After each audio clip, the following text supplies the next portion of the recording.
There's a great curiosity about short chains of amino acids called peptides. They've achieved almost a kind of a magical reputation. Usually, when people talk about peptides, they're talking about various growth hormone releasing peptides, which I've discussed in previous videos. I did one with Rick Drayson a couple of years ago where I went into detail on every growth hormone releasing peptide that was available. I talked about how they work and their possible effectiveness. So basically, what peptides are short chains of amino acids. Now, there's larger peptide hormones such as growth hormone. Growth hormone again, peptide refers to amino acids. If you hear a peptide hormone, that's an amino acid-based hormone. Examples are growth hormone, which is 191 amino acids in a particular sequence. A lot of people think there's only one growth hormone. There's actually about 100 of them, but two or three of them are more active in the human body. Then, of course, there's thyroid hormone, which is a peptide hormone. I'm not going to go into all the various peptide hormones here because that's not the point of this video. I'm just trying to illustrate the fact that peptides are short chains of amino acids. What I want to talk about now is some newly discovered peptides, which I've done a little bit of research on them, and they're remarkable. They're absolutely remarkable. The potential they have for improving health is outstanding, to say the least. And if you look at the functions of these particular peptides, they're found in greater abundance in people that live longer lives. People to make it, these so-called centenarians or people that make it to 100 and over, they almost always have higher levels of these particular peptides, and it shows you how important they are to health and longevity. In fact, a lot of these older people that reach 100 or more, if you look into their backgrounds, you find that they haven't really done anything in particular to live a long time. A lot of them don't exercise at all. They don't eat any particular type of diet. They don't watch what they eat. They're very rarely obese.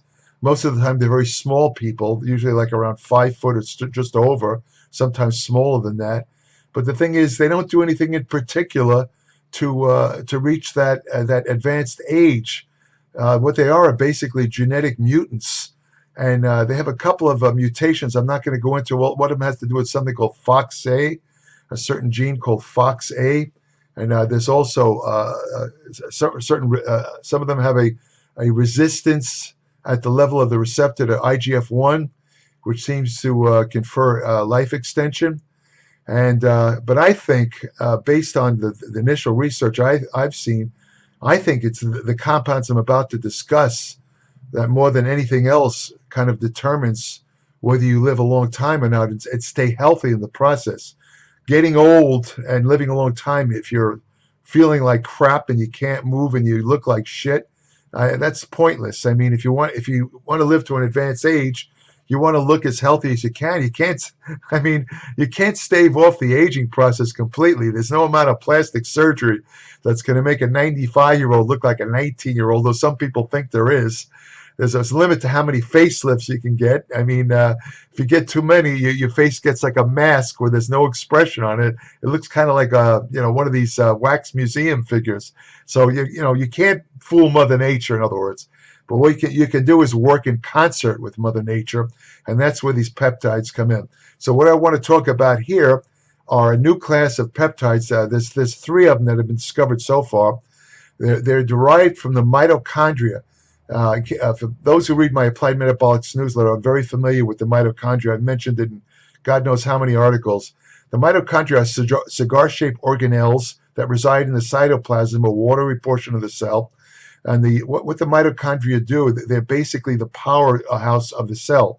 They provide cellular energy through the production of adenosine triphosphate, or ATP, and what they call the electron transport system. The mitochondria are also the site of fat oxidation, a process called beta oxidation. And the mitochondria are basically the sources of energy for the cell. And when the mitochondria start to die off, the cell undergoes a process called senescence, where basically it stops replicating and just sits there. And unfortunately, the senescent cell The bad thing about it is it tends to secrete various inflammatory mediators that contribute to systemic inflammation that greatly accelerates the aging process and also accelerates mortality, unfortunately. So let's talk about what they call mitochondrial derived peptides. Now, these most other peptides are produced by DNA in the cell, DNA genetics and all that. I'm not going to get into it, it's too complex. But let's just say that the mitochondrial derived peptides are produced exclusively in the mitochondria through mitochondria DNA or RNA, actually. Let's talk about one of them. It's called Mot-C. That's an acronym. Don't ask me to tell you what it stands for because it wouldn't make any sense. So let's just call it Mot-C, it's called. And it's a peptide produced by the action of mitochondrial DNA, and it contains a specific sequence of 16 amino acids. It's considered what they call an exercise mimetic. Mimetic means similar to or mimics. It's called an exercise mimetic. And there's other chemicals that are exercise mimetics, such as candarine, which I discussed in a previous video. But this basically an exercise mimetic is a substance that can duplicate some of the beneficial effects of exercise without exercising. You could say they're exercise drugs, although they'll never ever replace exercise itself, because exercise provides numerous health benefits that cannot be duplicated in a single pill or several pills. But anyway, this is called MOT-C is called an exercise mimetic because it offers and increases the benefits of exercise.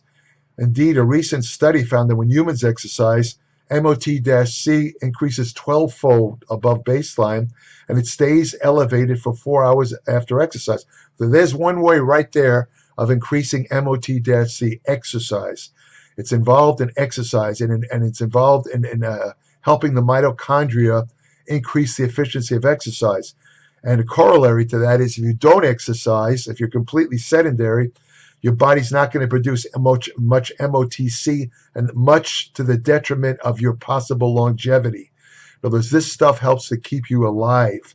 And this is one of the really bad things about not exercising. In fact, probably some of the greatest benefits of exercise are derived from these various mitochondrial derived peptides. Again, they've discovered 3 so far, but they think more exist that are waiting to be discovered.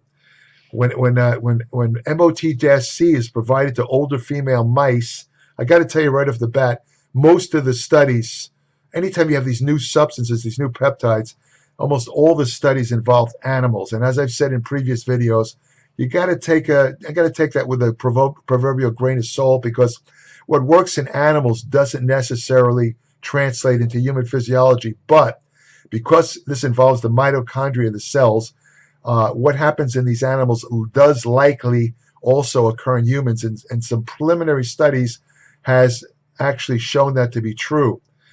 When MOT-C is provided to older female mice, it eliminated nearly all the health problems related to menopause. These included weight gain, increased body fat, and deterioration of insulin sensitivity. All of these predispose older women to type 2 diabetes.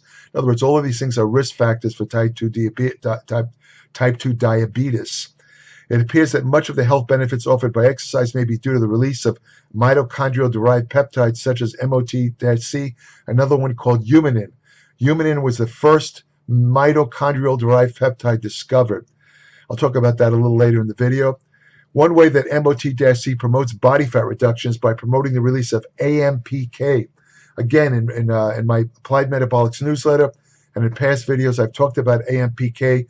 Ampk is produced in muscle when the energy stores start to get depleted, particularly ATP. When ATP is depleted, there's kind of a signal sent that hastens the release of Ampk. Ampk is an energy sensor in cells. Among other effects, it actually causes promotes the use of body fat or stored fat as a fuel rather than sugar in cells. It also stimulates a process called autophagy, which I talked about in a previous video, which is a clearing out of old cells like senescent cells that plays a huge role in promoting longevity. As I said, Also, Mot-C promotes the activity of NAD, which is kind of hot now because there's certain supplements that are being pushed, such as nicotinamide riboside and NMN, which are basically precursors for NAD. NAD, you could say, is like an enzymatic master controller of mitochondrial activity, cell replication, and DNA repair. NAD tends to drop with age, and when it drops with age, the cells go bad and you age very badly. So again, exercise increases NAD. So does Mot-C also increases NAD. So if you those supplements I mentioned, nicotinamide riboside, NMN, they tend to be very expensive. So you can do it naturally by exercising, and also by just exercising. Exercising will stimulate Ampk, which helps to burn fat. It'll also stimulate on its own NAD. Providing mice with Mot-C prevents insulin resistance when the mice are given high-fat diets. In other words, normally when mice eat or consume high-fat diets, they get severe insulin resistance. However, if you provide them with Mot-C, they get no insulin resistance whatsoever. And in doing so, obesity is completely prevented in the mice. So this stuff, Mot-C, might actually help to prevent obesity, even if you eat a kind of a junk diet. Now, you can see right away the bodybuilding and athletic implications here. This stuff will have to be injected because it's a polypeptide. I don't know, honestly, I don't know if it's on the market. I've seen a couple of websites that sell peptides or administer peptides. They seem to be listing it. So I don't know whether they're giving it out or not. It's probably extremely expensive. But this stuff actually really is a fat burner. Unlike some of the fat burners, this stuff will actually prevent fat and buildup, and it'll actually help you get rid of excess body fat. It also prevents the accumulation of fat in the liver, which is a condition called non-alcoholic fatty liver, which affects about 20 million Americans. It's a precursor for cirrhosis, which is a buildup of scar tissue in the liver. Cirrhosis, in turn, is a precursor for liver failure. So, having a lot of fat in your liver is a very, very dangerous situation. But Mot-C will actually prevent fatty liver. And fatty livers is also associated with type 2 diabetes and insulin resistance and cardiovascular disease.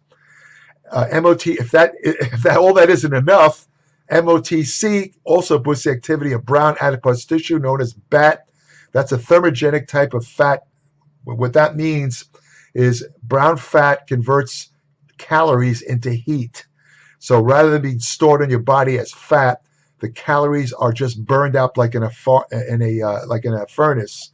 It's so the calories do not convert into white adipose tissue or fat. They're burned up. The more brown fat you have, the less chance you have of becoming obese. And this stuff, there's many other things that boost the activity of brown fat, such as exercising in a cold environment. If you exercise in a cold environment, remember, brown fat is thermogenic. It turns calories into heat. You get the connection? When you train in a cold environment, your body wants to stay warmer, so it'll kick up the production of brown adipose tissue, which in turn actually makes you slimmer.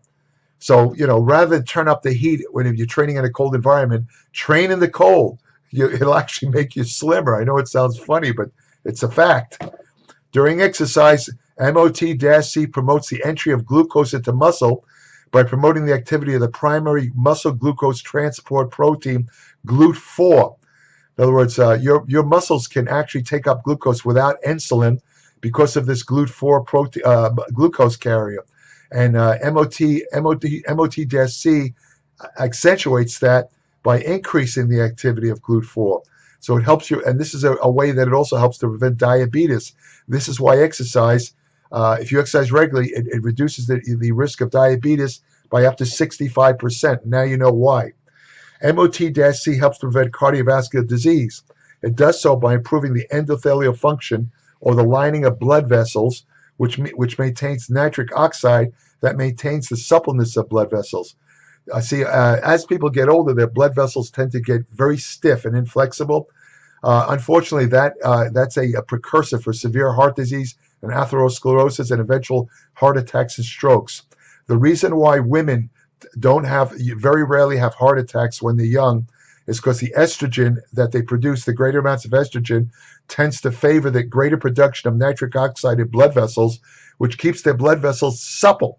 And because of that, they don't get heart attacks usually until they reach menopause, when their estrogen levels go down, and that makes them as prone to heart attacks as a man. Now you know why. Mot-C will also help to prevent osteoporosis, which is a thinning of the bones, more common in women, usually starts around age 30, and it usually becomes very apparent by the time a woman is around 50 to 60 years of age. You get spontaneous hip fractures, spontaneous vertebrae fractures in the neck, cervical fractures where they kind of walk really bent over. Usually the women are affected, usually have smaller bones. Other factors involved in osteoporosis include a lack of long-term calcium deficiency and also a long-term lack of sufficient estrogen, because estrogen favors the activity of osteoblasts, which are cells that build bone, while preventing the activity of osteoclasts, which break down bone. So without estrogen, your bones start to basically fall apart. And that can happen to men too.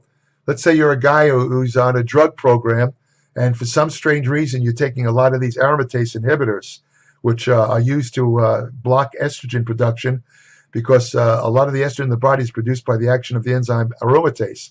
So the body builds to avoid estrogen-related side effects like gynecomastia, so-called bitch tits, or fat under the skin, subcutaneous fat buildup. They use aromatase inhibitors when they use steroids that can be converted into estrogen through the action of aromatase. However, if they take too large a dose or stay on aromatase inhibitors too long, such as Nolvadex, I meant anastrozole or Arimidex. Nolvadex doesn't work like that. Nolvadex is an estrogen receptor blocker. But my point being, if you stay on these, if you're a man and you stay on estrogen blockers too long, you could actually get a relative estrogen deficiency, which can also give you osteoporosis. And believe it or not, a lack of testosterone in older men can also give you osteoporosis. The mechanism there is the fact that a certain percentage of testosterone is converted into estrogen, and that estrogen maintains men's bones just like it does in women. So a man who's deficient in testosterone will also be deficient in estrogen and could get osteoporosis. It's much more rare in men, but it's very possible. A recent study found that providing young, middle-aged, and older rats with Mot-C led to remarkable physical improvements in the rats. These improvements included increased grip strength. I don't know how they checked that. Maybe they shook hands with the little rats. I don't know.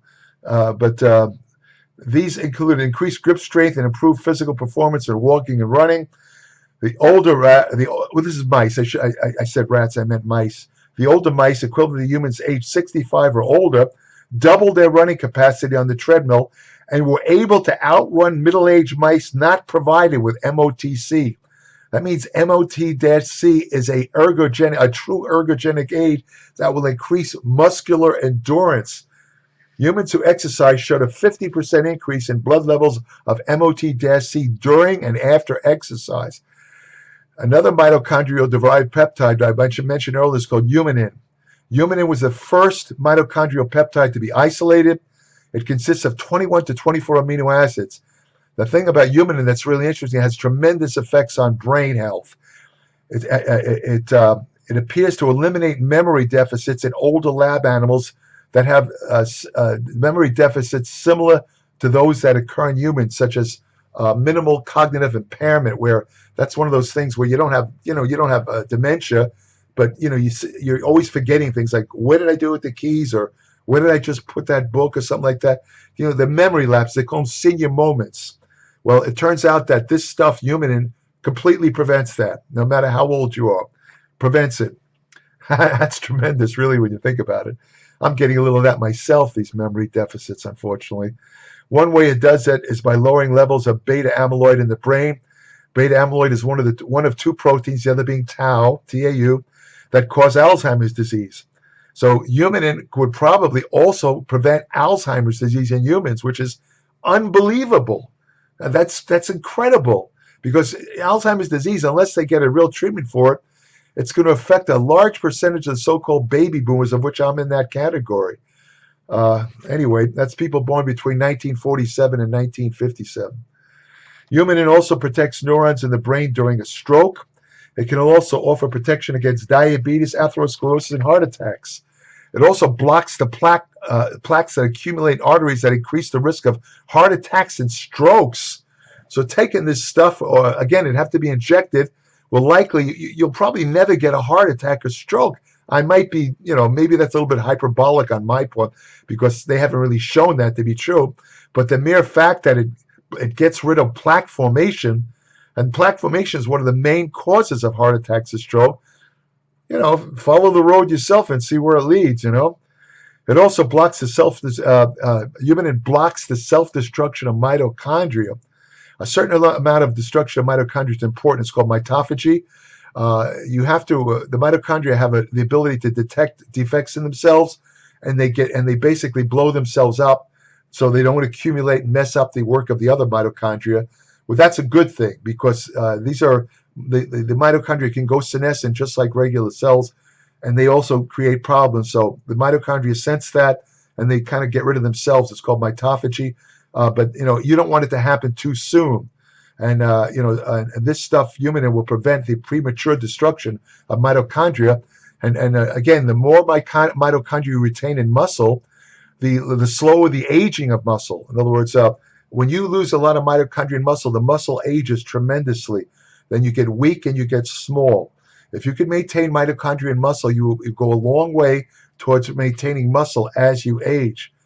Now, as I mentioned earlier, and the people that live to over 100 years old, they've analyzed them, and these people almost always have much higher levels of humanin and Mot-C than the average person, and I'm sure it has something to do with their longevity. And they don't even exercise. Most of them, they have high levels because of genetic defects, where their body they're just lucky. Their body just produces more of this stuff without doing anything. But for the rest of us mere mortals, we have to do things to promote this stuff. And right now, the one thing you can do is exercise. If you exercise, you'll increase Mot-C. You'll go a long way towards maintaining your mitochondria. If you don't exercise, it's the use it or lose it principle. If you don't exercise, your mitochondria are going to just check out slowly, one by one, and you're going to get older and older and older. These people, you ever see these people? Some people, you see them, they're 65 years old, and you look at them and they look like they're 40. Other people, you look at, they're 65 and they look like they're 90. Well, I can guarantee you the people that are 65 who look like they're 90, they don't have much mitochondria working, because that's the kind of look you'd have if your mitochondria check out. So don't underestimate the value of mitochondria, especially if you're involved in working out or bodybuilding. The only problem with Mot-C is that it increases the release of inflammatory mediators from senescent cells. As I said, the problem with senescent cells, which are basically cells that have stopped dividing, they just sit there, but they release these inflammatory mediators that cause systemic inflammation, which causes all kinds of health problems, cardiovascular disease, brain degeneration, and so on and so forth. But the truth of the matter is that this is actually, I know it sounds like a bad thing that with Mot-C increasing the inflammatory mediators, but it's actually a good thing, because the increase of that inflammatory mediators signals the body to get to kind of wakes up the body that, hey, these senescent cells are secreting these dangerous inflammatory mediators. You got to get rid of it. So the body basically, it's kind of like sends out a signal to the body to get rid of the senescent cells, which is actually a good thing. Now, if you're worried about inflammatory mediators from senescent cells, what you can do is that you take they have what they call senolytic drugs, which I don't think are available right now. But what you can do right now is you can take nutrients such as quercetin, which is found in apples and other natural foods, and fisetin, found in strawberries. I did a video on fisetin. Both of these nutrients actually can clear out senescent cells and go a long way towards slowing the aging process. And fisetin is capable of removing, this is like unbelievable, 70% of senescent cells. I mean, to say it'll slow down the aging process is putting it mildly. So that's about it. I hesitated to do this video, I'll be honest with you guys, because I don't really know if Mot-C is available. And I don't like to do videos on something that, where somebody's going to say something in the comments like, hey, Jerry, it sounds great. I want to take this stuff. Where can I get it? And I don't know. I don't know. I mean, I honestly don't know if this stuff is available yet. I'm sure it will be. And if it is, remember, it has to be injected. It's a peptide. So if anybody ever produces, some entrepreneur sees this video and says, hey, I'm going to start selling pills of Mot-C, don't buy it. Because taken orally, Mot-C as a peptide will be digested in the stomach and have no activity, same human. It has to be injected. So that's your first tip off. If you ever find a place that's offering this Mot-C, and like I say, it'll probably be ridiculously expensive at the moment because it's kind of a new experimental drug. But I mean, this stuff I was so impressed that I said I have to talk about this stuff, even though it's kind of semi-practical information right now. I just thought it was important for people to know, especially in relation to what it does for exercise. I mean, for crying out loud, it prevents body fat buildup. It stimulates the reduction of body fat. It prevents cardiovascular. I mean, come on, this works in concert with exercise, and exercise also, builds it up. This is a reason why you should always never stop exercising. When you do, it's like putting a gun to your head. So that's about it for this. If you want more information on nutrition, exercise science, avant-garde information like this is the type of stuff I have in my newsletter that doesn't appear anywhere else because it's kind of complex. A lot of people don't want to explain it, but I talk about it in my newsletter. I take the most technical scientific topics and I make it as easy to read. For a kid in the 4th to 5th grade can understand my writing because I always explain technical information. You don't have to be a scientist like some of these other digital publications. Geez, you have to have a science dictionary next to you because they don't even bother. They list all these scientific jargon words. They don't explain it, and unless you have some sort of advanced scientific degree, you wind up saying, what the hell is this guy talking about? It's like wading in mud. Not me. I've been a writer for over 45 years. I know how to write for the public. I wrote for the bodybuilding magazines for 30 years. Believe me, I know how to write for the public. So, subscribe today in Applied Metabolics. I cover nutrition, exercise science, fat loss techniques that really work, anti-aging research you can use today, like this kind of stuff if you could find it. Supplement science, which supplements work, which don't, ergogenic aids, hormonal therapy, women's health and fitness, all dozens of topics that are not covered in other digital publications. Other publications, they cover nutrition pretty good, if I say so myself. Some of them are really great on exercise, but there's none of them that cover as many topics as me in Applied Metabolics. None of them. And none of them could match my years of experience, including writing and empirical, of being in the trenches in the gym. We're talking 58 years. I challenge any of these people to match that. 58 years. Nobody's going to, you know what they say, knowledge is power, and so is experience. You can't beat experience no matter how many degrees you have. As long as the experience, is truthful, which mine is. I don't try and sell you anything in Applied Metabolics. I just give you the facts, just like they used to say in the old Dragnet show. Just the facts. Just the facts. So subscribe today, www.appliedmetabolics.com.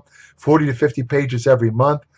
When you subscribe, I'll send you an invitation to join my private Applied Metabolics Facebook page, where every day I post new information on nutrition, exercise science, general medicine, and health. You have to be a subscriber to access that page. I also have an email portal, my Applied Metabolics web page, exclusively for subscribers, current subscribers only. I'll answer short questions. I don't answer questions that are unsolicited questions. I don't do that, and my subscribers come first. However, if you don't want to subscribe and you want to ask me extended questions, I am open to a personal consult for a fee. I'm not going to sit and talk for hours for free because that would make me a blithering idiot. I'm not going to do that. I have bills to pay too, But anyway, so that's it. www.appliedmetabolics.com. You're welcome to leave comments and suggestions under these videos. If I think a suggestion will appeal to a large number of people, I'll try and do a video on it. I probably will not answer any questions submitted under the videos, but anyone else is welcome to answer any questions submitted. And that's about it. If you want to have the best friend you'll ever have, go to your local shelter, adopt a dog. I'll tell you, well, I'm not going to get into those. One of these days, I'm going to do a video on canine health. A couple of people have asked me to do videos. There's a lot to know about canine health. There's a lot of misinformation. This will be a great video for people that have dogs and love their dogs and want their dogs to live longer. So that's coming up.